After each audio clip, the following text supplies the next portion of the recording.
Hi friends, welcome to Study Wits YouTube channel. वैकल्पिक प्रश्नों के क्रम में ये अगला वीडियो है। यहाँ पे 20 प्रश्नों के माध्यम से सौर मंडल को कवर करने का प्रयास किया गया है। उम्मीद है कि इस वीडियो को देखने के बाद सौर मंडल से संबंधित कोई भी प्रश्न आपका किसी भी परीक्षा में ना छूटे।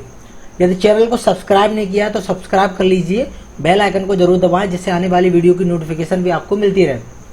तो बिना किसी देरी के स्टार्ट करते हैं। तो सबसे पहले सौरमंडल की सामान्य जानकारी जान लेते हैं कि सौरमंडल का जन्मदाता और सौरमंडल की ऊर्जा का स्रोत दोनों ही क्या है, सूर्य है। सौरमंडल आकाश गंगा के केंद्र से लगभग 30,000 प्रकाश वर्ष दूर आकाश गंगा की एक भुजा शिकारी हंस भुजा या आर्यन सिग्नस आर्म पर स्थित है और आकाश गंगा के चारों ओर परिक्रमा कर रहा है। तो ये आप सभी जानते ही हैं कि हमारे ब्रह्मांड में कई सारी आकाश गंगा हैं और उन्हीं में से एक आकाश गंगा के केंद्र से 30,000 प्रकाश वर्ष की दूरी पर हमारा सौरमंडल जो है आर्यन सिग्नस आर्म या शिकारी अंश भुजा पर अवस्थित है। तो ये देखिए, ये आकाश गंगा है जो कि सर्पिलाकार टाइप की, हमारी आकाश गंगा जो है सर्पिलाकार है, ठीक है। तो उसकी जो शिकारी अंश भुजा है वहां पर क्या है, सौरमंडल अवस्थित है और इसके केंद्र के चारों ओर क्या कर रहा है, परिक्रमा करता है। अब प्रश्नों की ओर बढ़ते हैं। सबसे पहला प्रश्न है, सूर्य का रासायनिक संगठन निम्नलिखित में से किस प्रकार है। 4 ऑप्शन दिए हैं। सही ऑप्शन की हम बात करेंगे तो सही ऑप्शन हमारा इसमें बी है, ठीक है। तो हाइड्रोजन 71% है, हीलियम 26.5% है और अन्य तत्व की बात हम करेंगे तो वो 2.5% है। अगले प्रश्न की ओर बढ़ते हैं।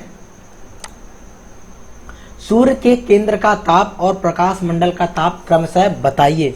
तो यहां देखिए, केंद्र का ताप बताना है और प्रकाश मंडल का ताप। इसका आंसर सही जो है बी है। केंद्र के ताप की बात करें तो 1.5 × 10⁻⁷ डिग्री सेल्सियस या 15 मिलियन डिग्री सेल्सियस, ये तो हो गया केंद्र का ताप। और अगर हम प्रकाश मंडल की ताप की बात करें तो वो है 6000 डिग्री सेल्सियस। अगला प्रश्न देखते हैं। सूर्य ग्रहण के समय सूर्य का दिखाई देने वाला भाग प्रकाश मंडल, वर्णमंडल या कोरोना। तो सूर्य ग्रहण के समय में कोरोना दिखाई देता है जो कि एक्स रे उत्सर्जित करता है। तो सूर्य के भागों को समझ लेते हैं।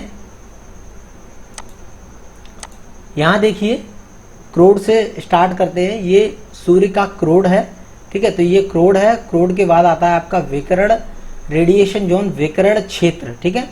उसके बाद आएगा आपका कन्वेक्शन जोन यानी कि संवहन क्षेत्र।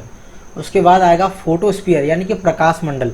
जो हमें सामान्यतः सूर्य का जो भाग दिखाई देता है वो प्रकाश मंडल ही दिखाई देता है, ठीक है। जैसे प्रश्न आता है कि सूर्य का दिखाई देने वाला भाग, तो वो प्रकाश मंडल है। लेकिन सूर्य ग्रहण के समय दिखाई देने वाले भाग की बात करें तो वो कोरोना है, ठीक है। तो प्रकाश मंडल के बाद आएगा आपका वर्णमंडल, क्रोमोस्फीयर, और सूर्य ग्रहण के समय जो हमें दिखाई देता है वो है कोरोना, ठीक है। तो आगे बढ़ते हैं। अगला प्रश्न है, सूर्य के प्रकाश की चाल बताइए। तो यहाँ सूर्य के प्रकाश की चाल या यूं कहें हम प्रकाश की चाल, ठीक है। तो प्रकाश की चाल की हम बात करें, जो प्रकाश की चाल होगी वही तो सूर्य के प्रकाश की चाल होगी, ठीक है ना। तो यहाँ हम प्रकाश की चाल की बात करें तो आंसर है डी, 3 × 10⁸ मीटर प्रति सेकेंड या 3 लाख किलोमीटर प्रति सेकेंड। इसको भी आप किलोमीटर में बदल सकते हैं, ठीक है। तो 3 × 10⁵ है ना, किलोमीटर प्रति सेकेंड। इस तरीके से आगे बढ़ते हैं। सूर्य ताप का कौन सा हिस्सा पृथ्वी को प्राप्त होता है। तो यहाँ देखिए, तो कौन सा हिस्सा प्राप्त हो रहा है हमें, 2 अरबवां हिस्सा जो है सूर्य ताप का प्राप्त होता है। अब सूर्य के बारे में कुछ सामान्य सी जानकारी देखिए। जैसे सूर्य की आयु लगभग कितनी है, 5 बिलियन वर्ष।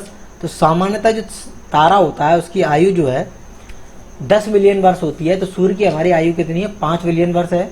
सूर्य की ऊर्जा का स्रोत उसके केंद्र में होने वाली नाभिकीय संलयन की क्रिया।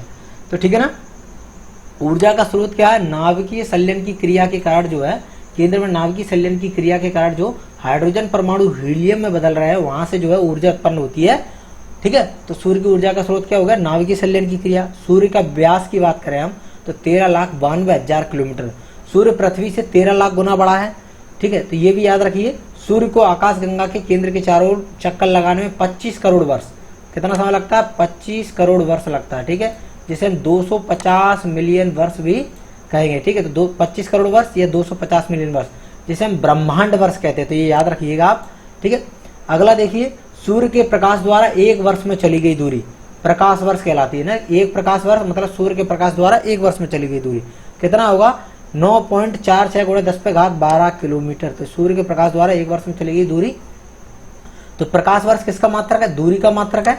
वर्ष से आप समय का मात्रक ना समझिएगा, ये दूरी का मात्रक है। पारसेक की बात करें तो एक पारसेक में 3.6 प्रकाश वर्ष होते हैं, यानी दूरी की सबसे बड़ी इकाई क्या है? पारसेक है। आगे बढ़ते हैं। निम्न में से सर्वाधिक तापांतर वाला ग्रह, यानी कि दिन और रात के ताप में जो सर्वाधिक अंतर है उसकी बात हो रही है। तो सर्वाधिक तापांतर वाला ग्रह जो है बुध है। सर्वाधिक परिक्रमण गति और सर्वाधिक परिभ्रमण गति वाले ग्रह क्रमशः हैं। परिक्रमण गति यानी कि सूर्य के चारों, ग्रह जो होते हैं वो सूर्य के चारों ओर परिक्रमा करते हैं और अपनी धुरी पर भी घूमते हैं। तो परिक्रमा करते समय जो परिक्रमण गति रहेगी उसकी बात हो रही है, और अपनी धुरी पर घूमते हुए, जैसे धुरी पर जो घूम रहे हैं उसकी बात करें तो उसे हम कहेंगे परिभ्रमण गति, यानी कि घूर्णन गति, या ये कक्षीय गति भी बोलते हैं इसको। तो हम सबसे बात करें कि सर्वाधिक परिक्रमण गति और सर्वाधिक परिभ्रमण गति। तो सर्वाधिक परिक्रमण गति है बुध की और सर्वाधिक परिभ्रमण गति है बृहस्पति की। यह 88 दिन में जो है परिक्रमा कर लेता है और यह अपनी धुरी पर 10 घंटे में घूम जाता है, ठीक है ना। आगे बढ़ते हैं। निम्नलिखित में से सबसे छोटा और सबसे बड़ा उपग्रह बताइए। तो सबसे छोटा और सबसे बड़ा उपग्रह, तो सौर मंडल का सबसे छोटा उपग्रह की बात करें तो डीमोस है, और सबसे बड़े उपग्रह की बात करें तो ज्ञानीमीड है, यानी कि आंसर अगर हम सही कहें तो सी। तो डीमोस जो है मंगल का उपग्रह है और ज्ञानीमीड बृहस्पति का उपग्रह है, ठीक है। तो अन्य 3 ऑप्शन इनकी हम बात करेंगे। तो यहाँ देखिए टाइटन के बारे में बताया, तो टाइटन जो है शनि का उपग्रह है, जो कि सौर मंडल का दूसरा सबसे बड़ा उपग्रह है और शनि का सबसे बड़ा उपग्रह है। फोबे की हम बात करें तो फोबे भी शनि का उपग्रह है, लेकिन इसकी विशेषता यह है कि यह जैसे ग्रह सूर्य के चारों ओर परिक्रमा कर रहे हैं और उपग्रह ग्रह के चारों ओर परिक्रमा कर रहा है। तो फोबे जो है, जैसे शनि पश्चिम से पूर्व सूर्य की परिक्रमा कर रहा है, लेकिन फोबे जो है शनि की परिक्रमा पूर्व से पश्चिम कर रहा है, यानी कि यह विपरीत दिशा में, शनि के परिक्रमण की दिशा के विपरीत दिशा में यह घूम रहा है। तो इसकी ये विशेषता है, याद रखिएगा, प्रश्न बन सकता है। अब आती है बात टाइटेनिया की। तो टाइटेनिया जो है अरुण का उपग्रह है, और ट्रिटोन की बात करें तो ये वरुण का उपग्रह है। आयो व यूरोपा की बात करें तो आयो जो है यह बृहस्पति का उपग्रह है, और यूरोपा भी क्या है? बृहस्पति का ही उपग्रह है, ठीक है। आगे बढ़ते हैं। सबसे चमकीला ग्रह और सबसे गर्म ग्रह। तो सबसे चमकीला ग्रह की बात करें शुक्र है, और सबसे गर्म ग्रह की बात भी करें तो क्या है? शुक्र है। शुक्र के बारे में और बताते हैं कि शुक्र को हम पृथ्वी की बहन या पृथ्वी का जुड़वा ग्रह भी बोलते हैं। शुक्र को सांझ का तारा या भोर का तारा भी बोलते हैं। पृथ्वी का निकटतम ग्रह की बात करें हम तो उसे भी हम शुक्र ही है, और शुक्र का जो वायुमंडल है उसमें 90 से 95% तक क्या है? कार्बन डाइऑक्साइड है, ठीक है ना। तो 90 से 95% तक कार्बन डाइऑक्साइड है, इसीलिए सर्वाधिक जो है यह गर्म ग्रह। अगले प्रश्न की ओर बढ़ते हैं। निम्न में से बौने ग्रहों का सही विकल्प नहीं है। प्लूटो बौना ग्रह है। सीरिस ये भी बौना ग्रह है। इरिस जिसे हम 2003 यूवी 313 या जेना भी बोलते हैं, यह भी बौना ग्रह है। शेरोन भी बौना ग्रह है। यहाँ देखिए ये है इसका आंसर सही कि कैलिस्टो और मीमांसा। कैलिस्टो जो है बृहस्पति का उपग्रह है और मीमांसा शनि का उपग्रह है, यानी कि ये उपग्रह है और ये सभी क्या है? बौने ग्रह है। अगले प्रश्न की ओर बढ़ते हैं। पृथ्वी का परिक्रमण वेग, यानी कि परिक्रमा करते हुए, सूर्य की परिक्रमा करते हुए वेग क्या रहेगा, और परिभ्रमण वेग यानी कि धुरी पर घूमते हुए वेग क्या रहेगा। 4 ऑप्शन दिए हैं। सही ऑप्शन की बात करें तो ए है 29.8 किलोमीटर प्रति सेकंड, ये तो हमारा परिक्रमण वेग है, और 1610 किलोमीटर प्रति घंटा ये क्या है? परिभ्रमण वेग है। आगे बढ़ते हैं। पृथ्वी के बारे में जानेंगे। आकृति की हम बात करें तो ज्योड आकार की है पृथ्वी, ठीक है, और जलीय भाग 71%, स्थलीय भाग 29%। पृथ्वी की अनुमानित आयु की बात करेंगे तो कितनी है? 4.6 जो है बिलियन वर्ष है, ठीक है। समुद्र तल से स्थल की सर्वाधिक ऊंचाई की बात हो रही है तो माउंट एवरेस्ट 8,848 मीटर है, माउंट एवरेस्ट।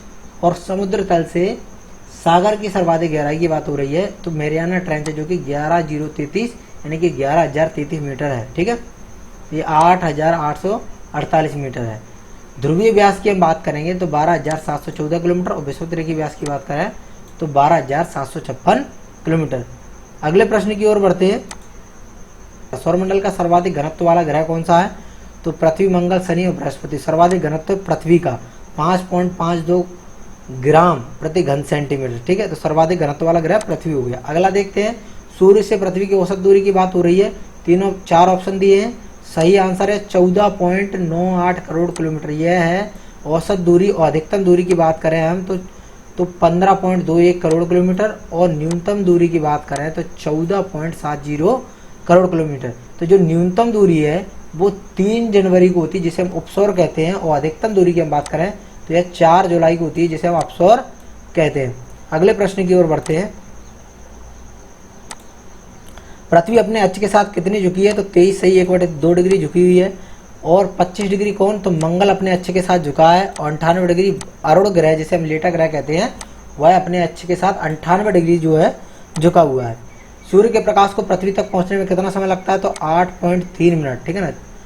8.3 मिनट यानी कि 8 मिनट 20 सेकंड लगते हैं, ठीक है। तो ये 3 जो है ये मिनट का तीसरा हिस्सा होगा, 8.3 मिनट, ठीक है ना। तो मिनट कितना? 60 सेकंड, और 60 सेकंड का तीसरा हिस्सा जो है 20 सेकंड। तो कंफ्यूज नहीं होगा, यहाँ पर 8.3 मिनट, यहाँ 8 मिनट 20 सेकंड एक ही चीज़ है वो। अगर हम चंद्रमा की बात करें तो चंद्रमा जो है, चंद्रमा का प्रकाश पृथ्वी पर 1.3 सेकंड में पहुंचता है, तो ये भी याद रखिएगा। अगले प्रश्न की ओर बढ़ते हैं।